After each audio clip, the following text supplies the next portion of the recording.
dalam kelompok belajar ini memberi ruang bagi mahasiswa untuk bertanya, memberikan masukan, dan membangun argumen secara kolaboratif. Saat mahasiswa bekerja sama dalam kelompok, mereka tidak hanya memperoleh informasi dari dosen, tetapi juga dari teman-temannya.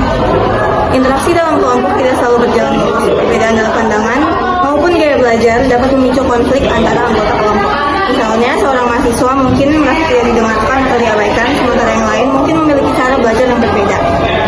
Jika tidak dikelola dengan baik, konflik ini dapat mengganggu proses pembelajaran dan mengurangi efektivitas kelompok belajar itu sendiri. Berdasarkan pemetaan permasalahan pada bagian latar belakang, penulis sampai kepada sebuah rumusan masalah. Yang pertama, apakah peran komunikasi antar kelompok mempengaruhi efektivitas pembelajaran? Yang kedua, apa saja faktor-faktor yang menyebabkan efektivitas dalam mencapai kesuksesan dalam kelompok? Dan yang ketiga, bagaimana cara mengkondisikan kelompok jika mempunyai pendapat yang berbeda-beda? Kemudian ada pula tujuan berdasarkan rumusan masalah tersebut. Yang pertama, untuk menganalisis pengaruh komunikasi antar kelompok terhadap aktivitas pembelajaran.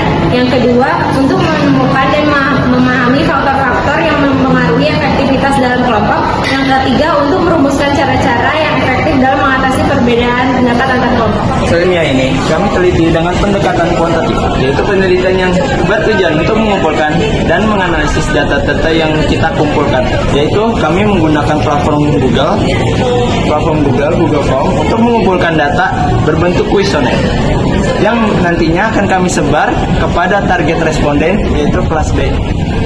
Data yang dikumpulkan akan diolah dan dianalisis untuk menjawab rumusan masalah serta mencapai tujuan penelitian yang telah kami tetapkan.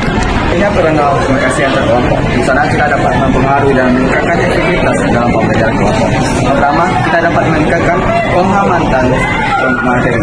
Di sana kita dapat menuangkan ide-ide yang kreatif. Yang kedua, mengembangkan keterampilan dan kolaborasi.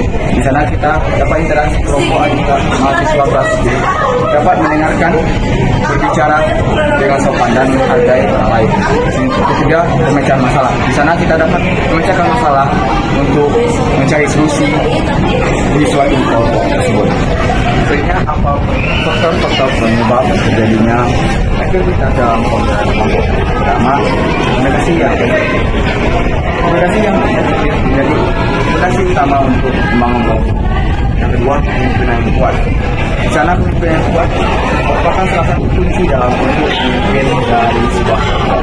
Yang ketiga, kepercayaan antar kelompok. Di sana kita dapat percaya adalah paling dasar untuk menciptakan kesadaran dalam kelompok. Tanpa percaya dukungan kelompok menjadi takut sehingga kelompok sulit mempercayakan keputusan bersama. Jadi yang terakhir adalah kesimpulan.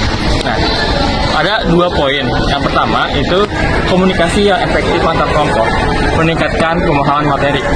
Di mana kita sebagai kelompok itu harus aktif dalam melakukan kerja kelompoknya.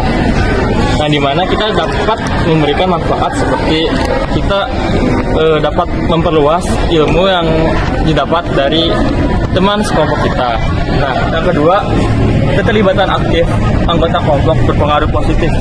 Dan di mana kalau kita aktif dalam melakukan kelompok itu membawa arus kita yang lebih ke arah positif gitu. Jadi penting banget untuk aktif dalam berkelompok.